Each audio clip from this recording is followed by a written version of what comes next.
नमस्कार दोस्तों, आप सभी का स्वागत है आपके अपने चैनल लर्न एजुकेशन में। इस चैनल पे हम पढ़ेंगे लूसेंट बुक और लूसेंट बुक में हम लोग का पहला टॉपिक होगा वो होगा ज्योग्राफी, जो बिल्कुल बेसिक से एडवांस लेवल तक सीखेंगे। यह सीरीज खास तौर उन छात्रों के लिए तैयार किया गया है जो एसएससी, रेलवे या अन्य प्रतियोगी परीक्षाओं की तैयारी कर रहे हैं।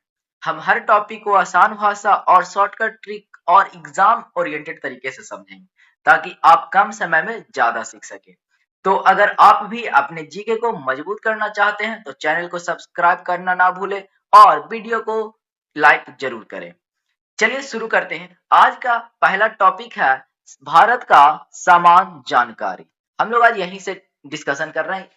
पहला देखिए कहता है भारत उत्तरी गोलार्ध में 8 डिग्री 4 मिनट से लेके 37 डिग्री 6 मिनट उत्तरी अक्षांश और 68 डिग्री 7 मिनट से लेके 97 डिग्री 25 मिनट पूर्वी देशांतर के बीच में है।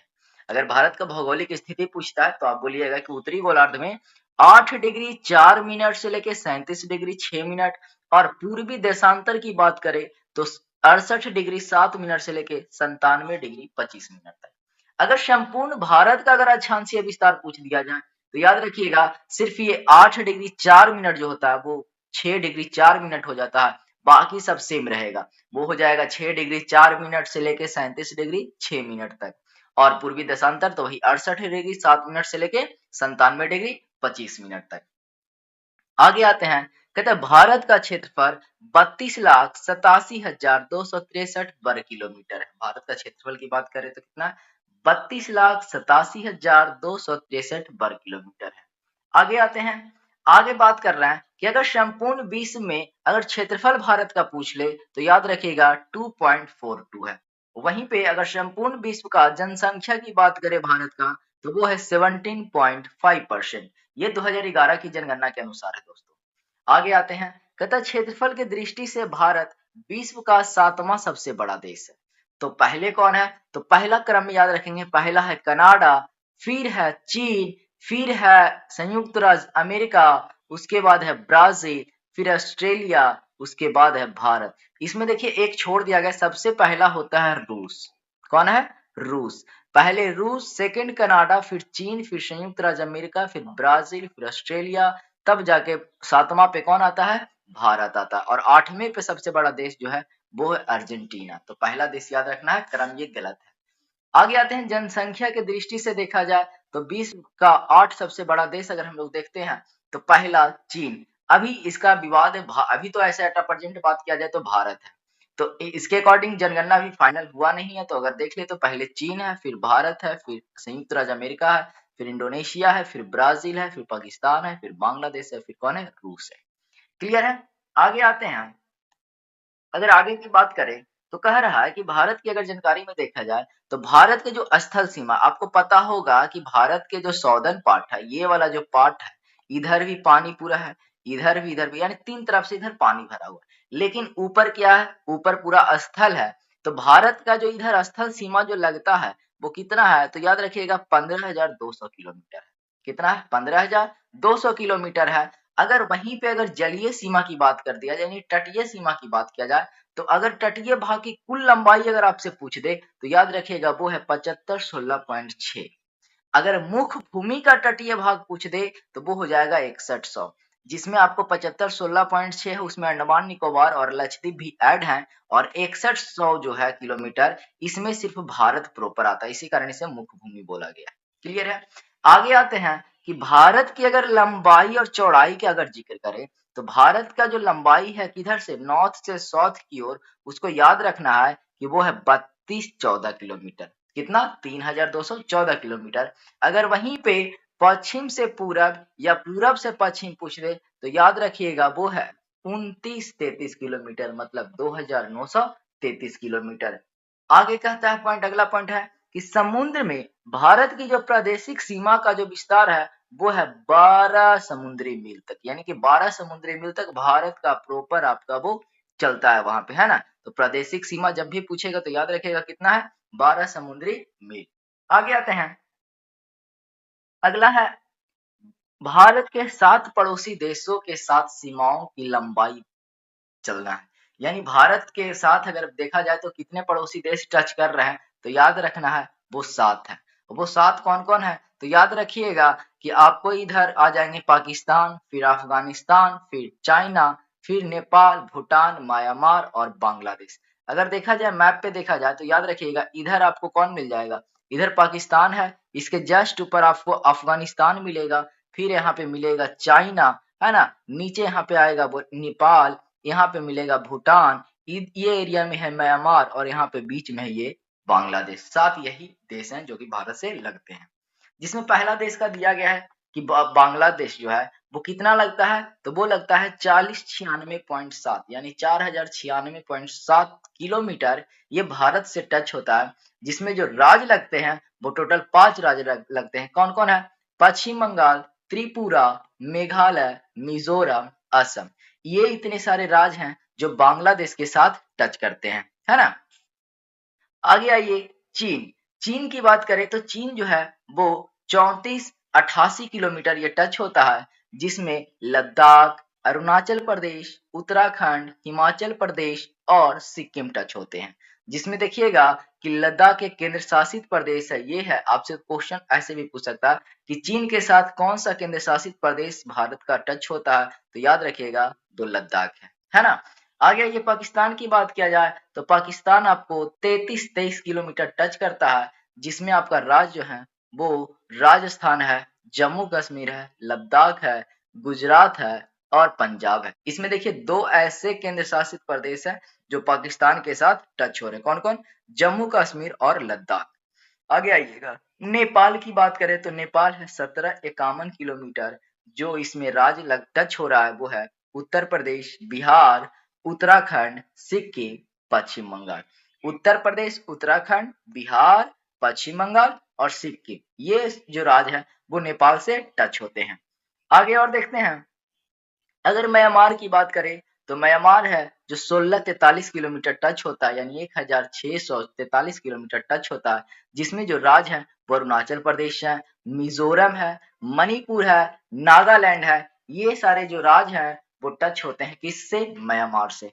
अगर भूटान की बात करें तो भूटान 699 किलोमीटर लगता है, जिसमें असम टच है, अरुणाचल प्रदेश है, पश्चिम बंगाल है, सिक्किम है, ये सारे राज्य हैं। अफगानिस्तान की बात करे जाए तो ये सिर्फ 106 किलोमीटर लगाता है। कितना? 106 किलोमीटर, जो कि सिर्फ लद्दाख का क्षेत्र, जो कि पाकिस्तान अधिकृत जो क्षेत्र जिसको हम लोग बोलते हैं पीओके, ये वाला क्षेत्र आपसे लगता है मात्र कितना? 106 किलोमीटर। आपसे क्वेश्चन ऐसे पूछेगा कि कौन सा ऐसा पड़ोसी देश है जो भारत के साथ सबसे कम सीमा साझा करता है? तो वो है अफगानिस्तान। और सबसे ज्यादा सीमा साझा करने वाला कौन था? तो वो था बांग्लादेश, है ना। बांग्लादेश था, जो कि कितना था? तो याद रखिएगा 4096.7 किलोमीटर था। उसी प्रकार आगे आते हैं कि भारत की जो जलीय सीमा या समुद्रीय सीमा के जो संबंध में जो 7 देश हैं उसके बारे में भी देखते हैं। जैसे देखिएगा पाकिस्तान वो है वो जलीय और स्थलीय दोनों से टच करता है ना। मालदीव भारत के साउथ साइड है, क्लियर है। फिर श्रीलंका वहीं पे लटका पड़ा है। बांग्लादेश की बात करें तो वो आपको ईस्ट में बीच में जो पड़ता है उस क्षेत्र में है। म्यांमार की बात करें तो ईस्ट में पड़ जाता है, थाईलैंड नीचे है और इंडोनेशिया भी नीचे। ये 7 ऐसे देश हैं जो कि आपको जलीय सीमा साझा करते हैं, ठीक है। आगे यहाँ पे नोट कर रहा है कि भारत के कुल 16 राज्य पड़ोसी देश के साथ सीमा साझा करते हैं। उससे पूछ सकता है कि जो पड़ोसी देश के साथ टोटल कितने भारत के राज्य हैं जो सीमा साझा करते हैं? तो याद रखिएगा जो 16 है। कितना है? 16 है। आगे आते हैं, अगला कहता है पड़ोसी देशों से लगा सबसे लंबा संबंध राज्य। अब जो पड़ोसी देश है उससे कौन सा राज्य सबसे लंबा जो सीमा साझा करता है उसके बारे में चर्चा करेंगे। तो देखिए सबसे ज्यादा अगर बांग्लादेश के साथ पूछ ले कि बांग्लादेश के साथ सबसे ज्यादा लंबा कौन करता है, तो वो है पश्चिम बंगाल। कितना करता है? तो याद रखिएगा 2216.7 किलोमीटर टच करता है। तो आपको ये डाटा तो नहीं पूछेगा, लेकिन ये जरूर पूछ सकता है कि बांग्लादेश के साथ सबसे लंबा राज्य साझा करने वाला कौन है? तो वह पश्चिम बंगाल। नेपाल के साथ सबसे लंबा सीमा कौन साझा करता है? तो याद रखिएगा उत्तर प्रदेश। म्यांमार के साथ कौन करेगा? तो याद रखिएगा अरुणाचल प्रदेश। भूटान के साथ तो असम। पाकिस्तान के साथ पूछेगा तो याद कीजिएगा राजस्थान है। चीन के साथ अरुणाचल प्रदेश है। देखिए म्यांमार के भी साथ कौन है? अरुणाचल प्रदेश। चीन के भी साथ क्यों? क्योंकि सबसे ईस्ट में अरुणाचल प्रदेश पड़ता है, इसका लंबाई जो होता है वो थोड़ा लंबा है, इसी कारण चीन से भी और म्यांमार से भी टच कर जाता है, तो सबसे लंबा हो जाता है। नेक्स्ट पॉइंट की बात किया जाए तो नेक्स्ट पॉइंट इसमें कुछ बच रहा है, यहाँ पे कहता है भारत की जल एवं स्थल सीमा से लगे देश, यानी भारत के कौन से ऐसे जो देश हैं वो जल से भी और स्थल से भी लगते हैं। तो वो देखिए कौन कौन है, बांग्लादेश है ना, पड़ोसी में देखा जाए बांग्लादेश है, एक म्यांमार है और एक पाकिस्तान है। कह सकते हैं कि तीन ऐसे देश हैं जो भारत के स्थल सीमा से भी लगते हैं और समुद्री सीमा से भी लगते हैं, जो कौन कौन है, बांग्लादेश, म्यांमार और पाकिस्तान। क्लियर हो गया। अब आगे आते हैं, कह रहा है भारत, अब भारत की बात किया जाए तो भारत के ऊपर देखा जाए तो नॉर्थ है, नीचे साउथ है, इधर ईस्ट है, इधर वेस्ट। यहाँ से क्वेश्चन पूछा जाता है कि भारत के सबसे उत्तरी बिंदु और भारत के सबसे दक्षिणी बिंदु, ऐसे करके क्वेश्चन बनते हैं। तो देखिए याद करेंगे कि भारत की जो सबसे उत्तरी बिंदु है उसे हम लोग बोलते हैं इंदिरा कौल। क्या बोलते हैं, इंदिरा कौल, जो कहाँ पड़ता है, जम्मू कश्मीर। अब इसे हम लोग याद करेंगे कि ये लद्दाख है, कहाँ, लद्दाख में है। क्लियर है, क्या कि जिस समय ये बना था उस समय जम्मू कश्मीर था, विभाजन हो गया है। तो आपको ये भी पता होगा कि ये दोनों को, जो जम्मू कश्मीर और लद्दाख जो अलग हुए हैं, जो केंद्र शासित प्रदेश बने हैं, वो कब बने हैं, तो वो याद रखना है कब बने हैं, वो बने हैं 2019 को। कब बने, 31 अक्टूबर 2019 को ये दोनों को केंद्र शासित प्रदेश अलग करके बना दिया गया था। क्लियर है। वही आ जाते हैं कि उत्तरी बिंदु तो इंदिरा कॉल है, तो पूछेगा कि दक्षिणी बिंदु बताइए। तो दक्षिणी बिंदु याद हम लोग रखेंगे इंदिरा पॉइंट। क्या याद रखेंगे, इंदिरा पॉइंट, जो कि बृहत निकोबार द्वीप पे स्थित है और इसके पहले नाम था पिगमिलियन पॉइंट, जो कि भूमध्य रेखा से 876 किलोमीटर दूर है। अगर हम लोग अंडमान निकोबार की बात करें तो वहीं पे ग्रेट निकोबार है, जिसको बृहत निकोबार बोला गया है, वहीं पे स्थित है कौन, इंदिरा पॉइंट। वहां से अगर यहाँ पे देखा जाए भूमध्य रेखा की अगर बीच की दूरी चेक किया जाए तो याद रखिएगा वो है 876 किलोमीटर दूर है। क्लियर हो गया। भारत की अगर पूर्वी बिंदु की बात किया जाए तो वो है किवीथु, जो कहाँ है, अरुणाचल प्रदेश में। अगर पश्चिमी बिंदु की बात किया जाए तो उसे बोला गया सरक्रिक, या इसी को बोला जाता है, कभी कभी आपको मिलेगा गौर माता। क्या मिलेगा, गौर माता, ये भी याद रखेंगे, है ना, जो कि कहाँ पड़ता है, गुजरात में पड़ता है। एक क्वेश्चन ये पूछा जाता है कि भारत के मुख्य भूमि का दक्षिण बिंदु, ये तो यहाँ पे सबसे दक्षिण बिंदु पूछ दिया जो कि इंदिरा पॉइंट है। अगर मुख्य भूमि का पूछ दिया, अगर आपसे पूछे कि मुख्य भूमि का दक्षिणी बिंदु, अगर आपसे पूछ दे तो दक्षिणी बिंदु, तो आपको याद रखना है वो है कन्याकुमारी। क्या है, कन्याकुमारी। क्लियर है ना। इसी को कभी कभी देगा केप कॉमरिन भी दे सकता है। क्या दे सकता है, केप कॉमरिन, आपको ये भी दे सकता है। क्लियर हो गया। उसके बाद देखिए यहाँ पे प्रमुख अन्य बिंदु में कहता है कि क्लोवा पॉइंट जो है वो मुंबई में है, पॉइंट कालीमेरा की बात करा जाए तो वो तमिलनाडु में है, एवं पॉइंट पेड्रो जो जाफना जो श्रीलंका के उत्तर पूर्व में स्थित है। क्या इतना क्लियर हो गया। आगे आते हैं, अगला अगर बात किया जाए, अगला हम लोग देखते हैं बाउंड्री के बारे में। किसके बारे में, बाउंड्री, जिसमें पहला जो बाउंड्री है वो है मैकमोहन रेखा। मैकमोहन रेखा की बात करा जाए तो ये भारत एवं चीन की सीमा लगाता है। कहाँ, भारत और बीच की सीमा जो लगाता है उसे बोला गया है मैकमोहन रेखा, जो कि 1914 ईस्वी में शिमला में से निर्धारित किया गया था। क्लियर हो गया। अगर हम डुरंड रेखा की बात करें जाए तो ये 1896 ईस्वी में सर डुरंड के द्वारा ये भारत और अफगानिस्तान के बीच में है, लगाया गया था। लेकिन अब यह रेखा जो है वो अफगानिस्तान और पाकिस्तान के बीच में बनाया गया है। क्लियर है। पहले भारत अफगानिस्तान के बीच में था, लेकिन एट प्रेजेंट बात करे जाए तो अभी अफगानिस्तान और पाकिस्तान के बीच में जो रेखा है उसे बोला गया है डुरंड रेखा। रेड क्लिफ रेखा की बात करा जाए तो रेड क्लिफ भारत और पाकिस्तान के बीच का रेखा है, जो कि 15 अगस्त 1947 के द्वारा सर सीजे रेड क्लिफ के द्वारा ये लगाया गया था, जिस समय क्या हुआ था, तो जिस समय आजाद हुआ था। ठीक है ना। काली नदी की बात किया जाए तो ये भारत और नेपाल के मध्य सीमा बनाती है। काली नदी जो है वो भारत और नेपाल के बीच की मध्य सीमा ये बनाती है। पटकाई पुंग पहाड़ी की बात करा जाए तो ये भारत और म्यांमार को अलग करता है। पूछ देगा कि भारत और म्यांमार को अलग करने वाला पहाड़ी कौन है, तो वो है पटकाई पुंग की पहाड़ी। पूछेगा भारत और पाकिस्तान के बीच के रेखा को क्या कहते हैं, रेड क्लिफ रेखा कहते हैं। ठीक है। भारत और चीन के बीच की रेखा को बोलते हैं मैकमोहन रेखा। क्लियर हो गया। आगे आते हैं, कहता दक्षिण में श्रीलंका भारत से पाक जल संधि तथा म्यांमार की खाड़ी द्वारा अलग। जो भारत और श्रीलंका, यहाँ पे कौन है, ये श्रीलंका है, यहाँ पे क्या है, भारत है। तो कहता है भारत और जो श्रीलंका के बीच में जो है वो पाक जल संधि तथा मन्नार की खाड़ी द्वारा क्या होता है, अलग होता है। और पाक जल डमरू मध्य भी, जिसे राम सेतु स्थित है, बीच में ही क्या है, राम सेतु स्थित है ना। अब पूछेगा कि भारत और श्रीलंका के बीच में कौन सी जल संधि है, तो याद रखेंगे पाक जल संधि है। कौन सी खाड़ी है, मन्नार की खाड़ी है। क्लियर हो गया। कौन सा सेतु है, तो राम सेतु है।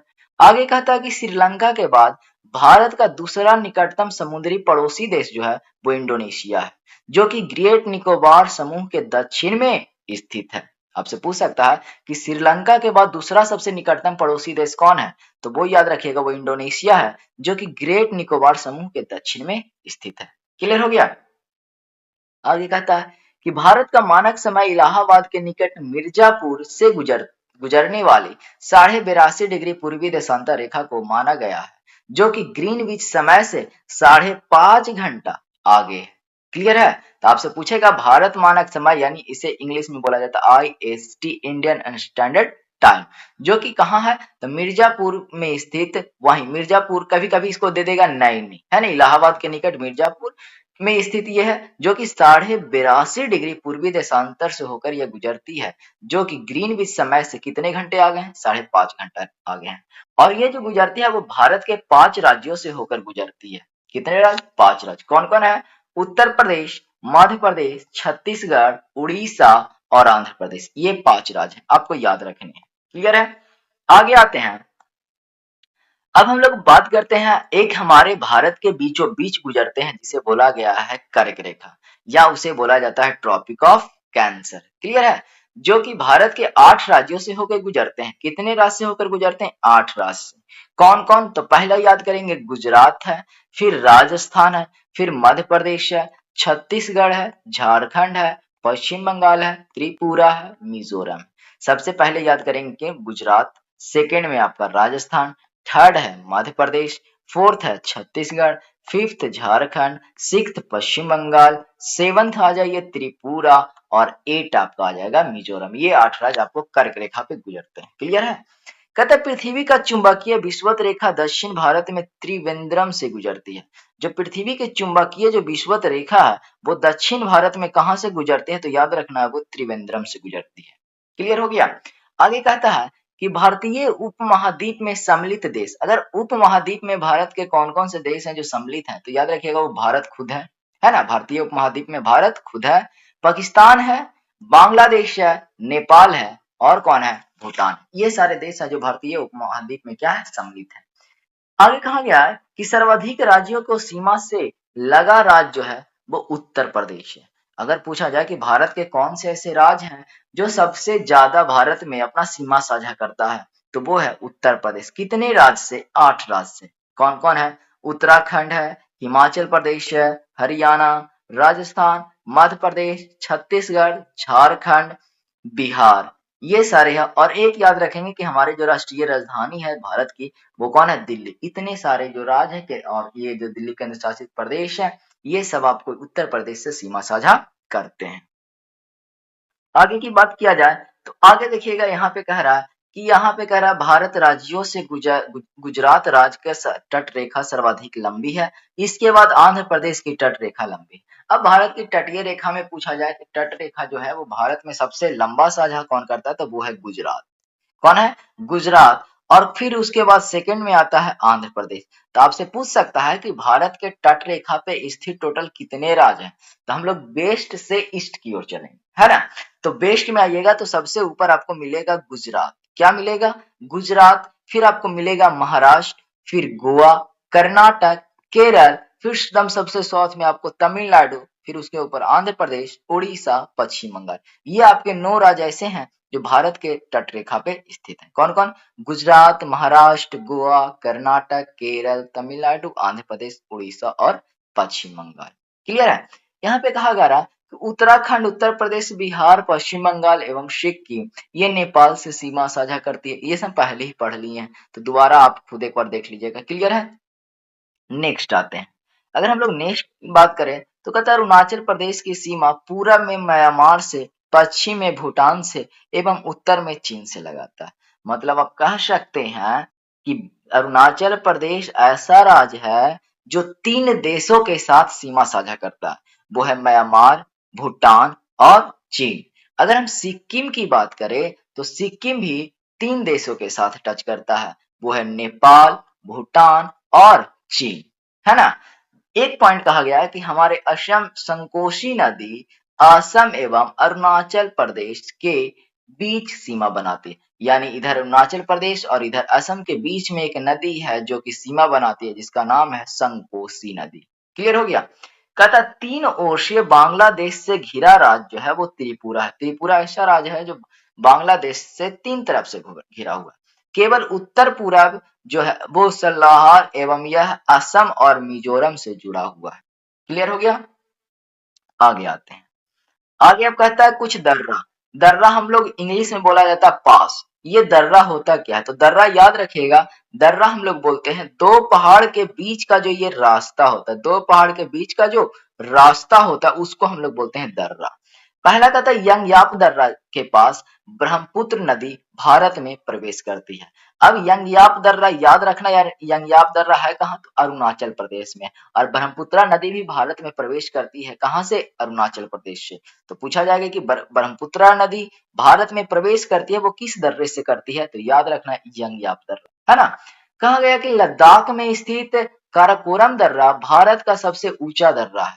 यहाँ से चीन को जाने वाली एक सड़क बनाई गई है, जिसकी अगर ऊंचाई बात किया जाए कि काराकोरम दर्रा की जो ऊंचाई है वो है 5,624 मीटर। ठीक है। उसके बाद देखते हैं कुछ पॉइंट। जोजिला दर्रा का निर्माण सिंधु नदी के द्वारा हुआ है। जोजिला दर्रा का निर्माण किस नदी के द्वारा? सिंधु नदी के द्वारा। सिपकिला का निर्माण जो हुआ है वो सतलज नदी के द्वारा हुआ है। और जलेपला का निर्माण जो हुआ है वो तीस्ता नदी के द्वारा हुआ है, ये भी याद रखना है ना। कहता राष्ट्रीय राजमार्ग 1A लेह को जोजिला दर्रा होते हुए कश्मीर घाटी को जोड़ता है। जो 1A राजमार्ग है ये लेह को जोजिला दर्रा से होते हुए किसे जोड़ता है? कश्मीर घाटी को जोड़ता है। क्लियर है। आगे आते हैं। अब कुछ हम लोग इंपॉर्टेंट दर्रे के बारे में देख लेते हैं जो कि आपको याद करना बहुत जरूरी है।